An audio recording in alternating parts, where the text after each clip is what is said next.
Hey guys, I know it's been a while since I did one of my movie review videos, but let's face it, recently there hasn't really been much to dedicate a whole video to. Until now, movie theaters are back. Movie theaters are back. Movie theaters are back. Movie theaters are back. Movie theaters are back. Movie theaters are back. Yes, you heard that right. The theater experience is back. I can't begin to explain my excitement and my relief that the movie theater experience is back, and there's no better movie to usher us into this new era of theater going than A Quiet Place 2. Let me give you a little history about my relationship with A Quiet Place 2. A Quiet Place 1 was one of my favorite movies of the year when it came out. It completely blew me away. The fact that John Krasinski wrote, directed, starred in with his wife, and just came out of nowhere with this post-apocalyptic creature feature that just blew audiences away was astounding to me, because it's my genre, it's my type of movie, it is everything that basically speaks to me and my love for the theater experience. So as soon as walking out of that one, I was rooting for a sequel, because the first one does end in a cliffhanger. Even though it's a nice standalone movie, it's one of those films, the first one was one of those films that completely stuck the landing of being, if this doesn't get a sequel, then it's a perfectly satisfying ending. Or if you want to see the world expanded a bit, then yeah, we'll give you a little bit of a cliffhanger to continue the story with the characters that you fell in love with. So the story I was getting at with A Quiet Place 2 is that when they announced it, it was supposed to come out last March, before the whole world shut down. March of 2020 was supposed to come out. I had my tickets in hand for the double feature. It was going to be an IMAX showing of A Quiet Place, and then right after that was the premiere of A Quiet Place 2. I have never been more excited. I had the notification on my phone, on my Fitbit. I had the tickets in hand, and I couldn't wait to do it. And then the world stopped. Now, let me preface this with saying this was before we found out the severity of the situation. It was right in the beginning when nobody knew what was going on. So my heart was broken. I didn't know what to do. I was like, am I ever going to see this movie? Am I ever going to step foot in a movie theater again? The movie theater experience is my therapy. It's the cheapest form of therapy. I've been going 3 times a week since I was 13 years old. A quarter century of my life has been spent inside this dark room, escaping into other people's problems so I don't have to deal with my own. So without getting too deep into that, release date pushed, release date pushed, release date pushed. And then here we are, a year and a half later, and it's finally time to see A Quiet Place 2. So this movie has a little bit more meaning than just a movie to me. It's an indication that my therapy is back, that my sanity is back, my place of zen is back. And I couldn't have asked for a better movie to bring us back than this one. The movie was fantastic. I'm going to have to warn you about this. This is a spoiler-heavy video. If you haven't seen the movie yet, I mean, it's been about a week, so you probably should have. If not, go see it, please, and then come back to this video, because I'm diving deep into it. I'm going about theories. I'm going about behind-the-scenes stories. I'm going to be talking about A Quiet Place 2 in detail. So if you haven't seen it yet, this is the time to leave. Spoiler alert. The opening title sequence of A Quiet Place 2 was probably the most exciting part of the entire movie. It's reintroducing you back into this world, but it's starting from day one. It pulls sort of a 300 Rise of an Empire kind of trajectory where it's an actual sequel, but it starts off as a prequel. It's a prequel, kind of runs flush with the last one, and then ends up as a full-blown sequel. Now, I'm grateful the beginning ended up as a prequel because we got John Krasinski back, because we all know from the first one, if you haven't seen the first one, there's no reason you're watching this video, so I'm not spoiling anything. But in the first one, we lost John Krasinski due to his heroic sacrifice to save his children, which was incredible. And funny story behind the scenes with that one, John Krasinski was like, if I had any idea how popular this movie was gonna be or how big it was gonna be, I never would have killed myself off, because he had no clue how big this movie was gonna be. But anyway, so we get a little bit of John Krasinski back, all buff and bearded like we love him, and seeing how the aliens came to this earth. It was, now, one of my theories is, if you've seen the movie already, you know, this big meteorite type thing comes crashing towards the earth. Now I'm going to get into my theory of what crash landed on this earth. It could have been a meteor, it could have been a wrecked spaceship of somebody else's, it could have been a piece of a destroyed planet, because these things just go and they consume and they consume and they consume. I believe that these creatures are parasitic type creatures who just destroy anything that hurts them, which is, you know, anything that's loud or any kind of sound or whatever. It's like the xenomorph in Alien. A lot of people are asking, what's their motivation? Why did they come here? I don't think they have much of a motivation. I don't even think that they came here to eat us or anything. They just, if you notice the way they attack people and they attack things that make sound, it's basically just to stop it, because every bit of sound hurts them. So they crash landed on the wrong planet, in my opinion, because out there in space, you can't hear nothing. There's no sound in space. So they're probably all fine. And yay, I'm just gonna, live. Here on Earth, everything hurts them. So like, what is this? And it seems like they're just swiping along and destroying anything that makes a sound. Krasinski's character in the first one showed they don't like running water because running water is loud and they can't stop it. So they don't like running water. They don't like anything that's loud. They're going to stop anything that makes a sound. And their tough exterior is indestructible, so it makes them basically the ultimate weapon and the ultimate enemy.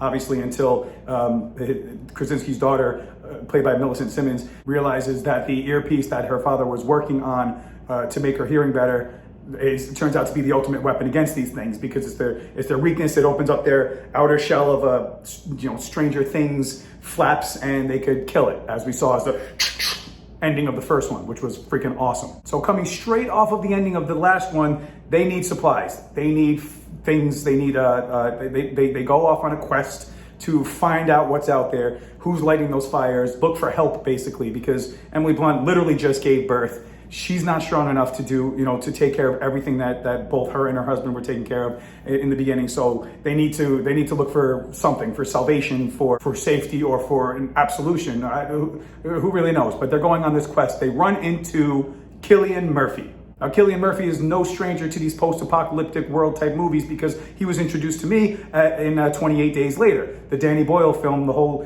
fresh take on the zombie-infected type of end-of-the-world genre, which was really awesome. That's the first time I saw Cillian Murphy. And then he popped up in other movies like Wes Craven's Red Eye, and I saw him in Danny Boyle's Sunshine. If you ever get a chance to see Sunshine, it's incredible. But he has proven himself to have quite an impressive resume and to be quite an incredible actor, all before Peaky fucking Blinders came out and made him an absolute icon. Here's a cute little anecdote that some people probably don't know about Cillian Murphy. I heard in an interview that he actually loved the first A Quiet Place so much that he wrote a letter to John Krasinski of his admiration, telling him how much he enjoyed the movie, how incredible he thought it was, how he thought it was the best of the year. He said he wrote up this email that he was going to send to him, and he kept it in his saved drafts file and ended up not sending it. Then all of a sudden, once the sequel started picking up steam, John Krasinski called Cillian Murphy and was like, "Hey man, I would really like you to star in this movie." And Cillian was like, talk about dream boards, talk about willing something into existence. It's incredible that happened. He said it was completely serendipitous, and he just jumped at the chance to work on the sequel. So after much back and forth between Emily Blunt's character and Cillian Murphy's character or whatever, little Noah Jupe is sitting there listening for any kind of sign on the radio of life out there, and when they stumble upon this song, "Somewhere beyond the sea, somewhere waiting for me." And the daughter finds out with her genius brain that it's not just a coincidence, it's not just a song playing on loop, it's a message. Now one of the questions about these movies were, where is this exactly located? It looked like some rural place in Ohio or something like that, but it turns out it's somewhere in upstate New York. Because they're on these train tracks, and I noticed that I was like, that looks like the Metro North. What's going on here? Then they start showing the maps, and anyway, the signal is coming from a radio station. She looks up the radio station. It's off on an island somewhere because these things don't like water. They don't like water. They don't like running water, and they can't swim. So lo and behold, she's off to find this island of survivors who's trying to give people a cryptic message to be like, hey, there are people out there. Come find us. So on this journey going to find this island, I have to touch upon something about a credit to John Krasinski's direction.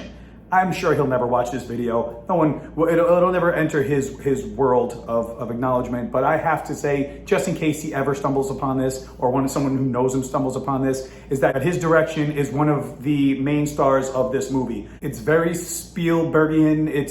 He acknowledges that even in the first one when they were trapped inside that kind of corn silo thing, and the creature jumps in and it's on that board, and the kids are like, oh no, and the thing's on top like, rah, rah. He said that was supposed to be a nod to Jurassic Park when the T-Rex was attacking the and there was flashes of in this movie of Jurassic Park as well, when in the beginning, when they were hiding in the bar and the thing is slowly walking across the window with the shadow. You had that suspense, like, oh God, is the cell phone gonna go up? So on this journey, the frights, the jump scares, they're all earned. That's one thing that I love about I'm not even a big horror movie person. You guys know this, I don't do horror. But one thing I love about the thrill of thrillers like this is when it's earned. It's not cheap scares. It's scares that totally get you in the moment, and it's the suspense building up until the initial. And Krasinski does it masterfully. So one of the other questions people had after seeing this movie was a sequence in the boat docks. When they finally find a boat to go to there's this moment where they run across the people that when Cillian Murphy said, "You don't know, do you? the type of people that survived, not the type of people worth saving. So that makes you think, ooh, where are we, in Mad Max? And that's what it looked like. These creature people just start, walking out from the shadows and with their bloodshot eyes and their kind of burnt up skin, and they attack our main characters. And one of the questions people have is like, what is this? Is this like a zombie movie now? Like whatever. But in my extensive knowledge of post-apocalyptic movies and stuff, what I gather, my opinion, is that these are a roving band of bandits, rapists, and cannibals. Because yeah, their skin's all weird. It could be from anything from burns or something, or it could be from the disease, the sickness, as they say, when their eyes are turning red because we're not supposed to eat human flesh. So in movies like this or The Road or something like that, if you have that look, that means you're a cannibal. And these are, unfortunately, that's the human nature. That's the stuff that I worry most about when something like this happens. When the aliens come or the electricity goes out or zombies invade, this is not, that I'm not worried about them. Those outside threats are going to be easy to deal with. It's the people that scare me, the panic, the people, and the monsters they turn into. And that's what this movie is showcasing a bit. So that leads to a very exciting action scene about them trying to escape them and then escape the monsters and grab a boat and find the island, all intercut with Emily Blunt and her son's characters who are dealing with their own monster at the exact same time. So one thing I love about these creatures is that they are fierce and they're fast moving, and Krasinski shows their impact beautifully when they crash through a pile of steel or kegs from outside of a bar. It's like they get thrown, the cars get thrown. These things are unstoppable, indestructible forces, and it shows. It makes them much more threatening and scary when the attacks do happen. So they wind up making it to this island, and we meet people like Jaimin Hunsu, and they're like, wait a minute, there's like this community here. Everyone's around a campfire and they're cooking tea and stuff like that, and they're like, what has happened here? And they show that the people have been there for a while, and people come little by little, and it's like, you figured out our message and blah, blah, blah. So she went there, little girl went there with her earpiece so she could broadcast over the radio the signal that can destroy the aliens, or at least help destroy the aliens, make them vulnerable so you can blow their heads off with shotguns. One thing I forgot to mention, in the action scene at the docks, one of the aliens winds up on this boat, this boat that got loose from the dock, and it's floating there while another one jumps off the boat to try and get Cillian Murphy, who's in the water, and it ends up drowning. So that moment was exciting because you're like, oh God, can they swim? Can they swim? Can they swim? No, they can't swim. But there's still one monster on a boat, and it's just like swiping at them and stuff. So that boat, once they get to the island, everything seems peaceful and fine, and yay, we're gonna go back and send help or whatever. Dun dun dun. Cillian Murphy hears this noise. He sees the same boat all scratched up, just bouncing against a dock or whatever on that island. And then so he realized that this. Now some people were asking the question: did this thing figure out how to drive a boat? Are they sentient? Are they they intelligent? I don't think so. I still think that these are just ravenous and violent parasitic creatures. I just think that the thing jumped on the boat and it was disconnected, and I think the current just took them over there. So that's my opinion. I think it just got there because the current brought it to the island, and then now it's gonna go rampage all those people. So now it's a race against the clock, get to the tower, the radio station, so we can broadcast this thing and save the day. Now I glossed all over this because if I told everything in detail, it would take me over 90 minutes to tell it. So I just gave you the bullet points of this adventure, but in between these action set pieces, these sequences that Krasinski has created, it was nail-biting, was suspenseful, and was incredible to watch. It was frightening, it was exciting, and every single time that these things are going after the people, I saw the movie twice. And the second time I saw it, I was like, oh, I know what's gonna happen, it's not gonna get me. Then bam, I jump out of my seat because it's still, so there are moments that are so like beautifully earned that it still scares me even the second time I saw it. Like I'm watching the people I'm seeing for the first time with, and I'm like, I can't wait for them to jump. And I was like, geez, and then I jump myself. But this movie was just everything I could have asked for. It was everything I dreamed of when I first bought the tickets over a year and a half ago. If you haven't seen A Quiet Place 2, please go see it. It is so worth the trip. This is what the communal theater experience was all about. When I was sitting in there, and especially even the second time, this crowd, every time something happened, every time a happened or whatever, you heard, yeah, from the back, or get him, or holy crap, all that kind of stuff. Just hearing that going on, everyone just kind of scared together, laughing together after you get scared. That is the beauty of the cinematic theater experience. I heard J.J. Abrams say it beautifully once. When you're at home and you're watching something on TV, it's like a parent-child relationship. You're the parent of the TV. You can control it. I gotta go to the bathroom, pause. Oh, telephone rings, pause. I wonder who that actor is. Pause, let me look it up on IMDb. You can pause it, you can stop it for whatever, you're in control. But when you're in the movie theater now, the screen is your parent. You have to follow it wherever it goes. You go to the bathroom, you're missing something. Sorry, I'm not stopping for you, pal. If you're sitting there in this dark room and you're closed off to the world, you have nothing to do but focus on this big screen and the story that they're telling you. It's grabbing you by the hand and saying, come with me on an adventure.